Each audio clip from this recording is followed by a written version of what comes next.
오늘 우리에게 주시는 하나님 말씀은 사도행전 1장 3절에서 5절, 2장 1절에서 13절 말씀입니다. 그가 고난 받으신 후에 또한 그들에게 확실한 많은 증거로 친히 살아계심을 나타내사 40일 동안 그들에게 보이시며 하나님 나라의 일을 말씀하시니라. 사도와 함께 모이사 그들에게 분부하여 이르시되 예루살렘을 떠나지 말고 내게서 들은 바 아버지께서 약속하신 것을 기다리라. 요한은 물로 세례를 베풀었으나 너희는 몇 날이 못되어 성령으로 세례를 받으리라 하셨느니라.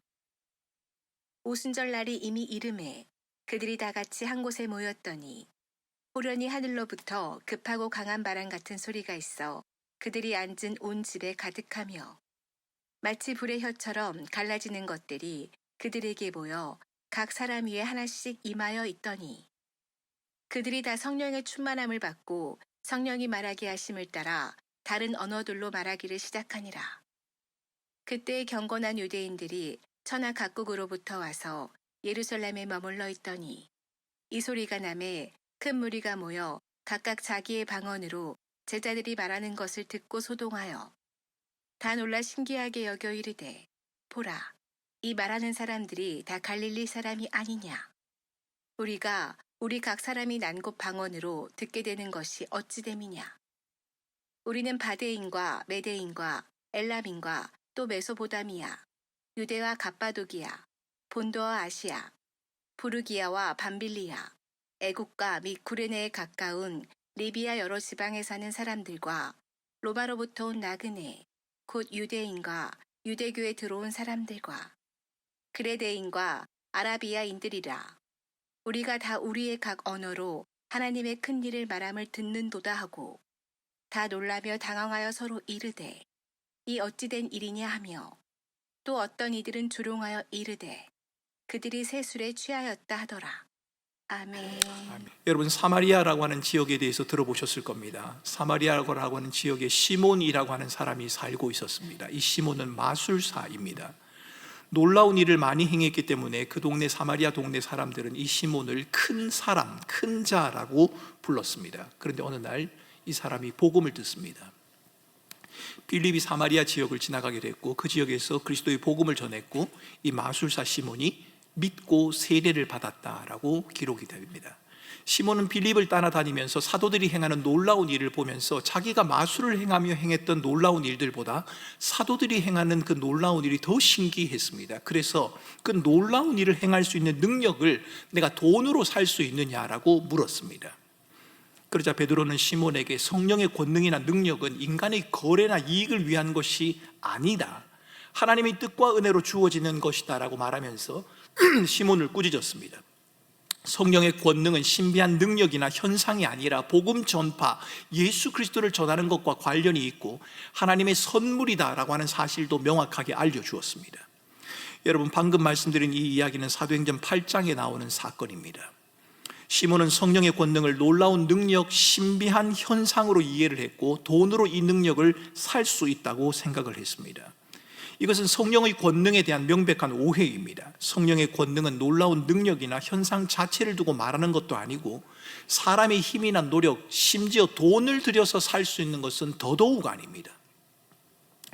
제가 설교를 시작하면서 마술사 시몬의 이야기를 여러분에게 소개하는 이유가 있습니다. 여러분, 성령의 권능과 능력에 대해서 시몬과 비슷하게 이해하는 분들이 생각보다 많을 것 같다는 생각 때문입니다. 사람들은 성령의 능력과 권능이라고 하면 강력한 폭발력을 가진 다이너마이트를 떠올리기도 합니다. 인간이 수고하거나 힘쓰거나 심지어는 많은 돈을 헌금하면, 열심히 애를 쓰면 강한 성령의 권능과 능력을 소유할 수 있다고 믿는 분들도 의외로 많은 것 같습니다. 그럴듯해 보입니다. 그럴듯해 보이는 이런 주장, 여기에 대해서 여러분들은 어떻게 생각하십니까? 성령의 권능, 성령의 능력, 성령의 힘이란 것은 도대체 무엇을 의미합니까? 성경은 무엇을 두고 성령의 권능이다, 성령의 능력이다, 성령의 힘이다 라고 하는 표현을 사용하고 있는 겁니까? 십자가에 돌아가신 후 약속대로 사흘 만에 주님이 부활하셨습니다. 그리고 사도들에게 많은 것을 말씀하십니다. 오늘 본문 3절을 보면 주님께서 부활하신 후 승천하시기까지 40일 동안 하신 말씀의 주제가 하나님 나라에 관한 것이다 라고 말합니다. 하나님 나라에 대한 선언과 하나님 나라에 대한 가르침, 이것은 예수님의 사역의 처음과 끝이었습니다. 처음부터 하나님의 나라에 대해서 말씀하셨고 마지막까지 하나님 나라에 대해서 말씀하셨습니다. 예수님은 하나님 나라에 관해서 말씀하심으로 사역을 시작했고 공생의 기간 동안에도 이 하나님 나라에 대한 말씀을 멈추지 않으셨습니다. 그런데 예수님이 하나님 나라를 직접 정의하지 않으셨기 때문에 하나님 나라는 이런 것이다 라고 한마디로 요약을 해주시면 좋을 텐데 이렇게 한마디로 요약을 해주시지 않아서인지 사람들은 하나님의 나라를 자기들이 이해하고 싶은 방식대로 받아들였습니다. 부활하신 예수님이 무려 40일 동안 하나님 나라에 대해서 가르쳤지만 그들은 자신의 방식대로 예수님의 가르침을 이해하고 정리를 합니다. 여러분, 저는 오늘날 우리가 하나님의 말씀을 듣는 방식도 별로 다르지 않을 거라고 생각합니다. 제가 한 30-40분 설교를 하지만 아마도 여러분은 여러분이 듣고 싶은 방식대로 제 설교를 들을 겁니다. 우리가 보고 싶은 것을 보고 듣고 싶은 것에 귀를 기울이며 자기가 알고 싶은 것, 관심을 가지는 것에 대해서만 질문을 한다. 여러분, 이 현상은 설교를 듣고 설교를 하는 데에도 나타납니다. 광교 장로교회 한재술 성도라는 분이 설교 어떻게 들어야 할까라는 책을 쓴 적이 있습니다. 언젠가 제가 금요철학인가 한번 여러분에게 소개한 적이 있습니다. 그는 책에서 이렇게 말을 합니다.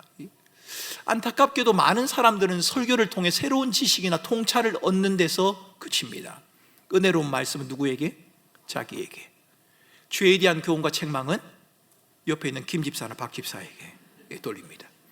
일주일 동안 말씀과 무관하게 살아온 사람들은 설교를 들었다는 데서 위안을 느끼며 교회를 나섭니다. 무슨 말인지 모르겠지만 그래, 내가 예배를 드렸고 설교를 들었지 라는 것으로 위안을 얻습니다. 다시 말씀 없는 삶을 향해서 말입니다. 하나님의 말씀은 신앙에서만 권위를 가질 뿐 삶에 관해서는 권위가 없습니다. 영원하고 무한한 가치를 지니는 말씀을 너무나 보잘것없는 것으로 만들어 버립니다. 여기서 저는 마틴 루터가 성경을 읽으면서 늘 하던 질문도 함께 여러분에게 소개하고 싶습니다. 마틴 루터가 성경을 읽으면서 늘 이렇게 질문했답니다. 첫 번째는 나는 무엇을 믿어야 하는가? 두 번째는 나는 무엇을 행해야 하는가? 세 번째는 나는 무엇을 회개해야 하는가? 네 번째는 무엇을 감사해야 하는가?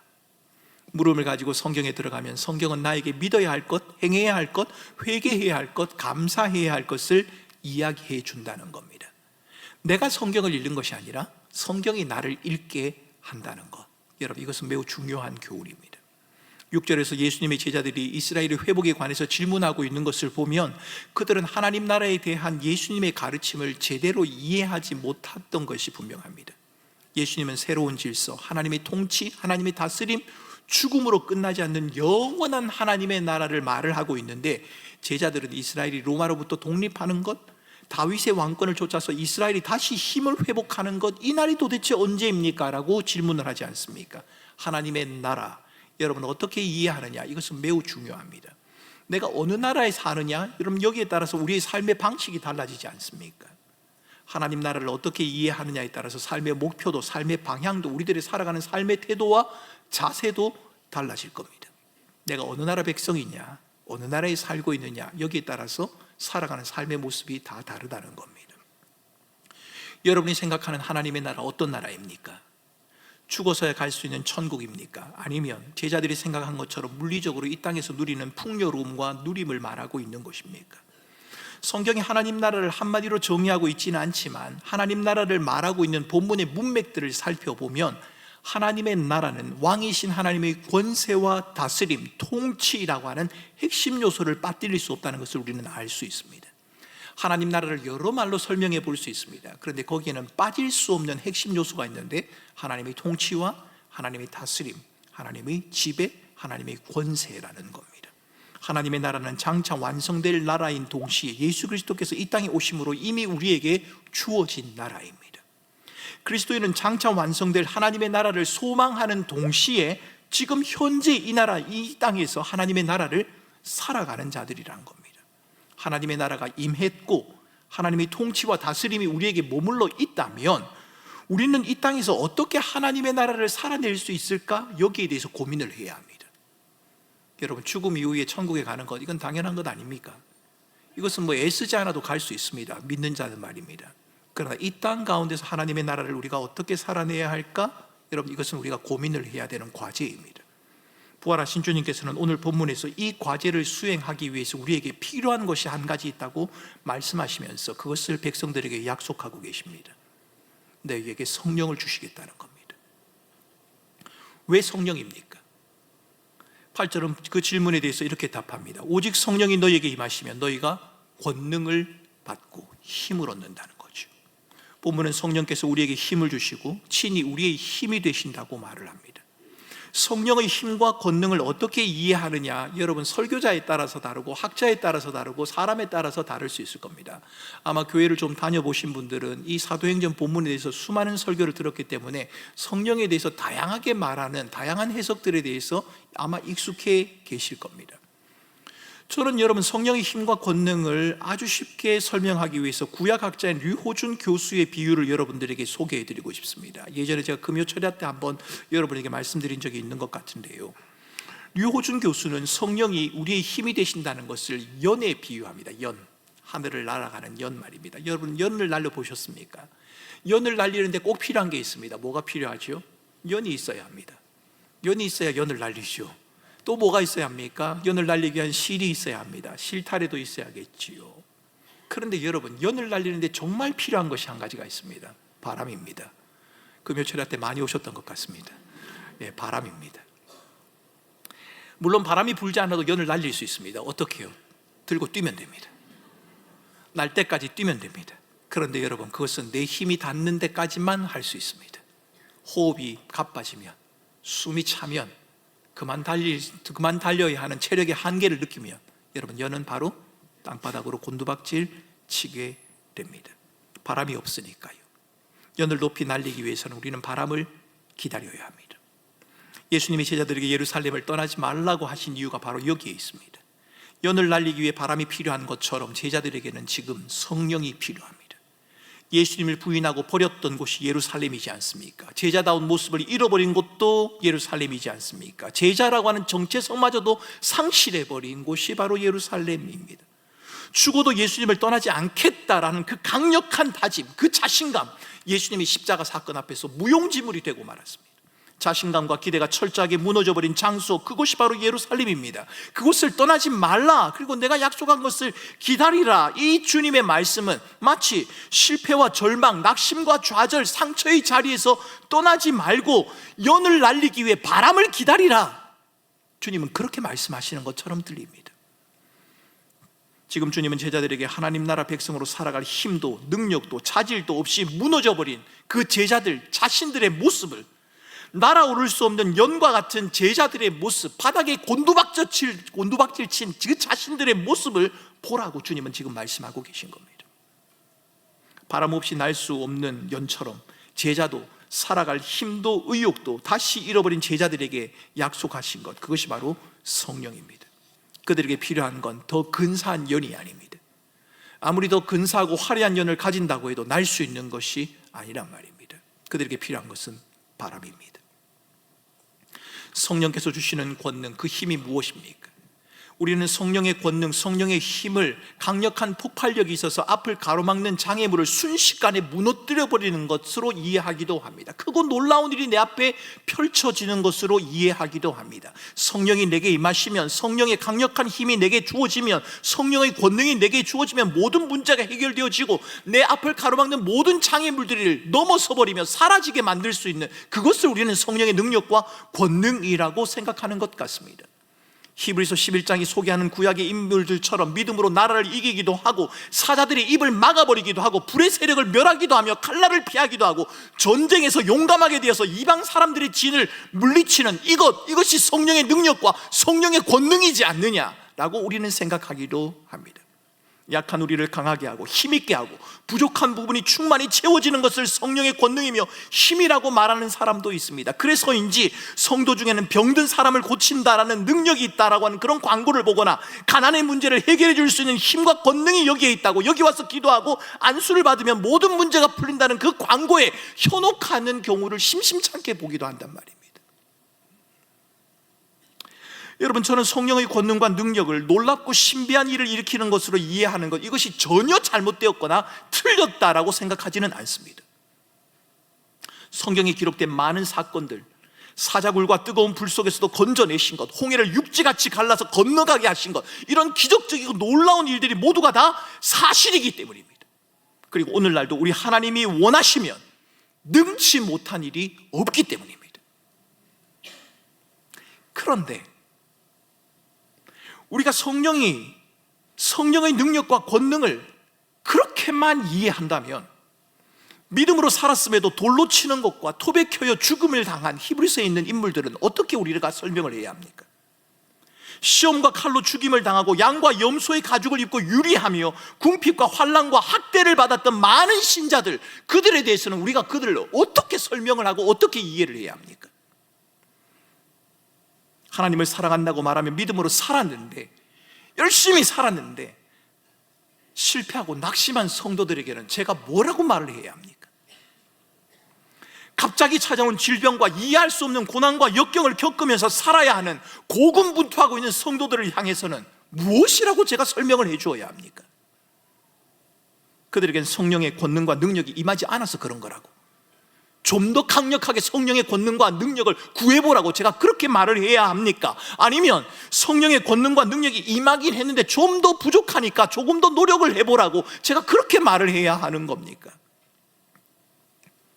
여러분, 사도행전 2장에서 성령이 임하신 이후에 여러 가지 사건이 있습니다만 그 중에 특별히 베드로와 스데반에게 일어난 사건이 있습니다. 2장에서는 베드로가 설교를 하고 7장에서는 스데반이 설교를 합니다. 똑같이 설교를 합니다. 설교의 내용이 다르지 않았습니다. 예수 그리스도의 나심과 죽으심과 부활과 승천에 관한 것이었습니다. 그런데 여러분, 이 두 사람이 설교한 결과는 판이하게 달랐습니다. 완전히 달랐습니다. 베드로가 설교한 후에는 3,000명이 한꺼번에 회심을 했습니다. 그런데 여러분, 스데반이 설교한 다음에는 한 사람도 회심하지 않았습니다. 그리고 스데반은 돌에 맞아 죽임을 당합니다. 그렇다면 성령의 권능과 능력을 나타나는 현상과 신비하고 놀라운 일들로만 설명을 한다면 우리는 베드로는 능력과 권능을 소유한 자고 한 명도 회심시키지 못한 스데반은 능력과 권능이 없는 자다, 그렇게 결론을 지어야 할 것 아닙니까? 그런데 그렇지가 않습니다. 성경은 3,000명을 회심시키고 놀라운 표적을 행한 베드로나 무력하게 돌에 맞아 죽임을 당한 스데반이나 이 두 사람 모두가 다 성령에 충만했다고, 은혜와 권능이 그들에게 충만했다고 기록합니다. 우리가 베드로와 스데반의 사건을 두고 내릴 수 있는 결론은 이것입니다. 성령의 권능과 능력은 눈에 보이는 것만으로, 현상만으로 이해하고 평가할 수 있는 것이 아니라는 겁니다. 3,000명이 돌아온 것도 성령에 충만한 것이고, 단 한 사람도 회개하지 못하고 오히려 돌에 맞아 죽임을 당한 것도 성령 충만한 것이라고 성경이 기록하고 있기 때문입니다. 우리는 돌에 맞아 죽어가는 스데반이 내뱉은 마지막 말, 하나님 내 영혼을 받아 주옵소서, 저들의 죄를 저들에게 돌리지 마옵소서라고 하는 이 외마디 고백을 통해 성령의 권능과 능력이 무엇인지를 생각하게 됩니다. 성령의 권능과 능력은 신비한 현상이나 나를 강하게 하는 비법이 아닙니다. 성령의 능력, 성령의 힘, 성령의 권능은 복음에 대한 진실한 고백이고 그 고백을 따라 살고 싶은 강력한 원함입니다. 죽음조차도 막을 수 없는 그 강력한 고백 말입니다. 그리스도의 복음을 따라 살겠다는 마음과 열정, 예수가 나의 구원자요 내 삶의 주인이라는 그 고백을 따라 살고 싶어하는 그 담대함, 죽음조차도 멈추게 할 수 없는 그 믿음의 행진, 여러분, 이것이 바로 성령이 주시는 능력과 권능의 핵심입니다. 베드로와 스데반에게 나타난 현상은 달랐지만 3,000명이 돌아오고 한 명도 돌아오지 않았지만 여러분, 그들에게는 모두 하나님이 내 삶을 인도하시는 주시며 하나님이 나를 사랑하시고 인도하신다는 확신이 거기에 있었단 말입니다. 베드로에게도 스데반에게도. 우리는 성령의 권능과 힘을 오해하지 말아야 합니다. 성령이 주시는 권능, 힘은 연약한 우리를 강하게 하는 힘이 아닙니다. 강하신 주님, 힘이 되신 성령 하나님을 의지하고 신뢰하며 살아가는 것, 여러분, 이것을 성령의 힘과 권능이라고 말하는 겁니다. 마치 연이 바람에 자신을 내어 맡기는 것처럼 자신을 성령 하나님에게 전적으로 맡기고 신뢰하며 의존하며 그분의 원하심을 따라 살아가는 삶의 방식, 여러분, 이것을 성령의 힘, 성령의 권능이라고 성경은 말합니다. 성령의 권능은 특별한 소수의 사람이 가지는 것이 아닙니다. 어떤 분들은 사도행전 1장에 나오는 성령의 세례를 가지고 거듭난 사람 가운데도 성령의 세례를 받은 사람과 성령의 세례를 받지 못한 사람이 있다고 설명하기도 합니다. 그래서 성령의 능력을 가진 사람들은, 성령의 세례를 받은 사람들은 소수의 사람이라고 말하기도 합니다만, 저는 그 해석에 동의할 수 없습니다. 왜냐하면 사도행전 11장 16절을 보면 예수 믿고 구원받은 모두를 향하여 성령으로 세례를 받은 자다라고 말하고 있기 때문입니다. 고린도전서 12장 13절에도 그리스도 예수 안에서 부름을 받은 모든 자들은 한 성령으로 이미 세례를 받은 자들이다라고 말하고 있기 때문입니다. 특별한 누군가가 성령으로 세례를 받는 것이 아니라 모두가 다, 예수 그리스도를 주로 고백하는 모두가 다 성령으로 세례를 받은 자다라고 말씀드리는 겁니다. 여러분, 제가 설교를 하면서 이럴 때가 있지 않습니까? 강하게 여러분에게 말씀드릴 때가 있고 제가 동의하지 않습니다 이렇게 말할 때가 있습니다. 여러분, 그 말은 그 본문을 다르게 해석하는 분도 있다는 겁니다. 그러니까 제가 해석하는 것을 가지고 다른 사람을 틀렸다고 말할 수는 없습니다. 왜냐하면 하나님의 말씀에 대한 온전한 알면 하나님 앞에 서는 그날 이루어지기 때문입니다. 하지만 제가 성경으로 전체적으로 봤을 때, 방금 말씀드린 사도행전 말씀이나 고린도전서 말씀을 통해서 볼 때 성령으로 세례를 받는다는 것을 특별한 사람이 받아서 누리는 어떤 은사나 권능 체험적인 사건으로 이해하기보다는 예수를 믿고 구원받는 구원의 역사를 의미하는 것으로 해석하는 것이, 그렇게 받아들이는 것이 훨씬 더 안전하고 타당하다라고 여러분에게 말씀을 드리는 겁니다. 성령께서는 구원받은 모든 백성을 위해 말할 수 없는 탄식으로 기도하십니다. 특별한 소수의 사람을 위해서가 아니라 모든 구원받은 주의 백성들을 위해 탄식하며 기도하십니다. 그들을 고아처럼 버려두지 않으시고 보혜사 우리의 후견인이 되셔서 우리의 곁에 서셔서 우리에게 힘을 주시는 분, 그분이 바로 성령 하나님이십니다. 여러분이 신자라면, 여러분이 예수 그리스도를 주로 고백하는 사람이라면 성령의 힘주심, 성령의 권능으로부터 제외된 것이 아닙니다. 그래서 여러분, 성령의 권능이나 성령의 힘을 가진 누군가를 찾아다니지 말고 여러분에게 주어진 그 권세와 권능을 믿고 성령을 의지하는 삶을 여러분 스스로가 살아가셔야 하는 겁니다. 여러분, 최소한 저는 그렇게 말씀드릴 수 있습니다. 누군가가 만약 본인이 성령의 권능과 능력을 가지고 있고 자기에게 와서 기도를 받아야 하고 자기의 도움을 받아야 하고 자신에게 헌금을 하고 자신의 믿음을 따르면 더 큰 은혜와 능력을 받는다고 말하면 아마 그분은 사꾼이거나 이단일 겁니다. 잘못입니다. 성경은 그 어느 곳에서도 그것이 옳다고 말하지 않습니다. 여러분이 신자라면, 여러분 안에 예수 그리스도가 계시다면, 예수 그리스도가 내 인생의 주라고 하는 명백한 고백이 있다면 성령의 힘주심, 성령의 권능으로부터 그 누구도 제외되어 있지 않습니다. 성령의 권능과 힘은 눈에 보이는 그 무엇으로 평가하는 것이 아닙니다. 여러분, 몸이 아파서 기도해서 병이 나은 사람은 성령의 권능이 있는 것 같고, 몸이 아파 기도했는데 낫지 않아서 그 아픔을 가지고 오랜 시간을 보내야 하는 사람은 성령의 권능이 없는 것 같고, 우리는 눈에 보이는 것과 경험하는 것을 통해 그렇게 평가하고 싶어 합니다. 그러나 그게 아닙니다. 성령의 권능은 눈에 보이는 그 무엇, 우리의 체험을 가지고 평가할 수 있는 것이 아닙니다. 그러므로 만약 여러분이 눈에 보이는 무엇을 소유했거나 아니면 여러분들이 남들이 경험하지 못한 어떤 신비한 경험을 했다고 하더라도 그것을 보편화하거나 그것으로 인해서 여러분들이 자랑하거나 교만하지도 말아야 하고, 설령 여러분들이 남들이 소유하고 있는 것을 누리지 못하고 있다고 해도 내가 부러워하는 경험을 남들은 했는데 나는 하지 못했다고 하더라도 여러분들이 그것으로 인해서 여러분들이 위축되지 말아야 합니다. 여러분, 성령의 권능과 능력은 그렇게 평가하는 것이 아니기 때문입니다. 우리에게 있어야 할 것은 하나님이 내 길을 인도하시고 우리를 사랑하신다는 하나님에 대한 확신입니다. 그리고 그 하나님의 원하심과 뜻하심을 따라 살고 싶은 그 거룩한 부담감, 그것이 우리에게 있어야 한다는 겁니다. 여러분, 그 일을 위해 독생자 예수 그리스도께서 십자가에 죽어주심으로 우리에 대한 사랑을 확증하지 않으셨습니까? 그 확증하신 사랑을 의지하여 죄에 대하여 의에 대하여 우리를 진리의 길로 인도하기 위하여 보혜사 성령 하나님께서 우리 가운데 보내주신 것 아닙니까? 그리고 그분이 지금 우리를 도우시고 우리에게 힘을 주시고 우리를 이끌어 가신다는 말입니다. 성령의 권능, 여러분, 눈에 보이는 것이 아닙니다. 성령의 권능, 그것을 우리로 하여금 예수를 믿는 그리스도인다운 삶을 살아가게 하는 그 힘입니다.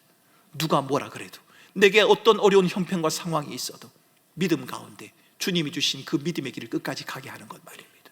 여러분, 저는 목회를 하면서 성도들 가운데 평이한 삶 가운데서 예수를 믿는 분들도 많이 만나기도 하지만, 특별히 즐겁고 기쁜 일로 인해서 예수를 믿는 그 기쁨을 고백하고 있는 성도들을 만날 때도 있지만, 정말 힘들고 어려운데 어떻게 저런 상황 가운데서 예수를 고백할 수 있을까? 어떻게 저렇게 힘이 들고 어려운데 믿음 생활을 해나갈 수 있을까? 라고 하는 그런 상황 속에서도 의연하게, 때로는 몸부림치며 하루하루를 믿음으로 살아가는 성도들을 볼 때가 있습니다. 여러분, 그 힘이 어디서 오는 것이란 말입니까? 그게 바로 성령이 주시는 권능이란 말입니다. 돌로 치임을 받는 그 순간에서도, 돌로 치는 그 상대를 향한 복수와 원한을 입으로 뱉지도 아니하고, 아버지여 저들을 용서하옵소서, 저들이 하는 것을 저들이 알지 못합니다. 예수님이 그렇게 하신 것이 아니라 스데반이 그렇게 했단 말입니다. 어떻게 해요? 성령이 주시는 권능이 있었기 때문입니다. 성령이 힘을 주셨기 때문에 견딜 수 있었고, 이길 수 있었고, 용서할 수 있었고, 하나님의 뜻을 따라 살아가고자 하는 그 마음이 그 가운데 머물 수 있었다는 겁니다. 여러분, 성령의 권능, 성령께서 우리에게 주시는 힘을 말하면서 한 가지 더 생각할 것이 있습니다. 2장 1절을 보면 예수께서 약속하신 성령이 임하시는데 그날이 바로 오순절이었습니다. 오순절, 6월절로부터 50일째 되는 날입니다. 이날은 6월절 이후에 7주가 지난 때이기 때문에 77절이라고 부르기도 하고, 구약에서 추수한 보리의 처음 것을 바치는 날이기 때문에 맥추절이라고 부르기도 합니다. 왜 하필 오순절일까요? 왜 하필 이 맥추절이라고 불리는 이 오순절에 성령이 임한 것일까요?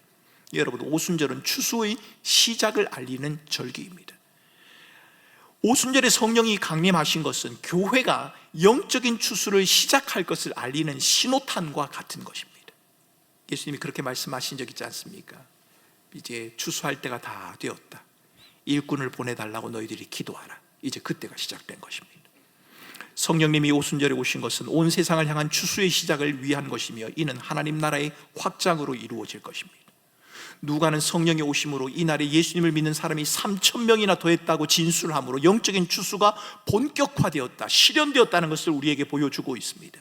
주님께서 제자들을 통해 영적인 추수를 시작하였고, 오늘도 그 사역을 저와 여러분들을 통해 진행하고 계십니다. 안타깝게도 이 추수라고 하는 말이 다른 종교단체, 저희들과 같이 할 수 없는, 저희들은 이단이라고 말하는 그 단체에서 추수라고 하는 말을 사용하고 있기 때문에, 추수꾼이라고 하는 단어를 사용하고 있기 때문에, 교회에서 이 추수꾼이라고 하는 말을 사용하는 것조차도 조심스러운 시대를 저희들이 살아가고 있습니다만, 여러분, 추수는 그들이 하는 것이 아니라 예수 그리스도를 주로 믿는, 하나님이 내 인생의 주인이고 그분이 내 삶을 지킨다는 고백을 하는 신자라면 모두가 다 하는 것이 바로 영적인 추수인 것입니다. 그 추수를 위해 저와 여러분들을 부르셨습니다. 우리의 힘으로요? 우리의 능력으로요? 아니요. 성령의 힘과 권능으로 주님은 그 일을 하시는 겁니다. 우리는 사도행전을 읽으면서 제자들이 신기하고 놀라운 일을 행한 것에 눈을 돌리기보다 그들이 어떻게 그토록 담대한 증인이 되었을까? 형편과 상황이 다른데, 때로는 힘들고 어려운데, 때로는 죽음을 눈앞에 두어야 하는데, 그런 가운데서도 어떻게 그들이 신실한 증인으로 살아갈 수 있었을까? 여러분, 이 사실에 우리는 주목해야 합니다. 제자들에게 주어진 성령의 권능은 그리스도의 증인으로 살아가야겠다는 거룩한 부담감이었고, 그 부담감을 따라 살아가는 담대함과 진실함이었습니다. 그 권능은 결과가 아니라 마음의 동기를 통해 드러났고, 무엇을 하느냐가 아니라 어떤 사람이 되느냐 하는 것을 통해서 드러났다는 말입니다. 여러분, 의외로 성령의 권능과 능력을 구하는 많은 사람들 가운데 무례한 사람을 많이 볼 때가 있습니다. 힘써서 기도하며 성령의 권능과 능력을 구하면서도 다른 사람을 무시하기도 하고, 함부로 말을 하기도 하고, 자신의 것이 최고인 것처럼 자랑하기도 하고, 거만하게 행하기도 하고, 그런 분들을 볼 때가 있습니다. 여러분, 그것은 성령의 권능이 아닙니다. 성령의 열매는 사랑과 희락과 화평과 인내와 자비와 양성과 충성과 온유와 절제리 같은 것을 금지할 법이 없느니라. 여러분, 그 모두가 다 우리의 삶 가운데 드러나는 인격과 우리의 마음의 동기와 우리의 삶의 자세와 태도이지 않습니까? 사랑하는 성도 여러분, 우리에게는 힘이 필요합니다. 우리에게는 강력한 성령의 힘이 필요합니다. 우리의 원함과 바람을 이루기 위해서가 아니라, 내가 남들 앞에 좀 더 떳떳하게 나서기 위해서, 내가 좀 더 강한 사람이 되기 위해서가 아니라, 자기중심적인 우리의 죄성을 죽이고 날마다 실패하고 연약하고 넘어지지만 그 자리에서 일어나 주님이 원하시는 그 믿음의 길을 가기 위한 그 힘이 필요하다는 말입니다. 성령의 권능과 힘을 사모하는 여러분들에게 이렇게 묻고 싶습니다. 여러분, 왜 성령의 힘이 필요하십니까? 왜 성령을 구하십니까? 여러분의 강함을 위해서입니까? 아니면 복음의 증인으로 그리스도의 제자로 살고 싶은 그 마음 때문입니까? 사랑하는 성도 여러분, 하나님 나라의 백성된 우리에게는 우리의 강함이 아닌 성령의 권능의 힘이, 예수 그리스도의 복음에 대한 확신과 담대함이 필요합니다. 그것을 아시기에 보혜사 성령께서 이 땅에 오신 것입니다. 우리의 결심이 얼마나 쉽게 무너지는지를 잘 아시기 때문에 그 확신과 그 담대함이 사라지지 않도록 우리를 붙드시고 인도하시기 위하여 성령 하나님께서 우리 가운데 임하신 것입니다. 십자가의 죽으심으로 우리에 대한 사랑을 확증하신 우리 주님은 성령으로 우리를 강하게 하시고 이기게 하시고 견디게 하시며 살아가게 하시겠다라고 주님은 말씀하십니다. 많은 믿음의 선배들이 이 약속을 붙들고 믿음의 삶을 살아오지 않았습니까? 그리고 이제 오늘을 살아가는 우리에게도 성령의 힘을 의지하며 견디며 이기며 끝까지 가자라고 주님은 말씀하십니다. 저는 우리 교회 우리 꿈꾸는 교회 모든 성도들이 어떤 환경과 상황에서도 하나님이 내 인생의 주인이다, 주님이 내 길을 인도하고 지킨다는 사실을 잊지 않기를 바랍니다. 여러분, 제가 제 아들에게 자주 하는 말이 있습니다. 주찬아, 너의 감정을 신뢰하지 말아라. 감정을 존중해야 하지만 사람의 감정은 그렇게 정확한 것이 아니란다. 여러분, 그렇습니다. 우리의 삶이 고달프고 힘들면 우리의 감정이 무너지기도 합니다. 모든 것이 다 끝나버린 것 같고 아무도 나를 돕지 않는 것 같은 마음이 들 때도 있습니다. 하나님마저도 등을 돌린 것 같은 그런 상황 만날 때가 있지 않습니까? 아마도 스데반이 그랬을 겁니다.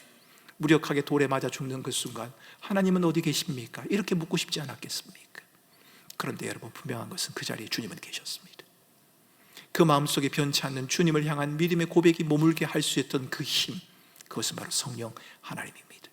그러기에 때로는 우리의 삶에 고난이 있고 역경이 있고 어려움이 있다 할지라도, 멈추지 않는 삶의 고난이 계속된다 할지라도 무너져버리는 우리의 감정, 잘해보겠다는 우리의 결심을 신뢰할 것이 아니라 우리를 붙드시고 우리를 인도하시고 우리를 견디게 하시고 끝까지 가게 하시는, 아니 죽음조차도 막아놓을 수 없는 위대한 사랑을 베푸신 성령 하나님의 인도하심, 그분의 힘과 권능을 구하시기 바랍니다. 아니, 그 힘이 우리에게 주어져 있다는 사실을 잊어버리지 마시기 바랍니다.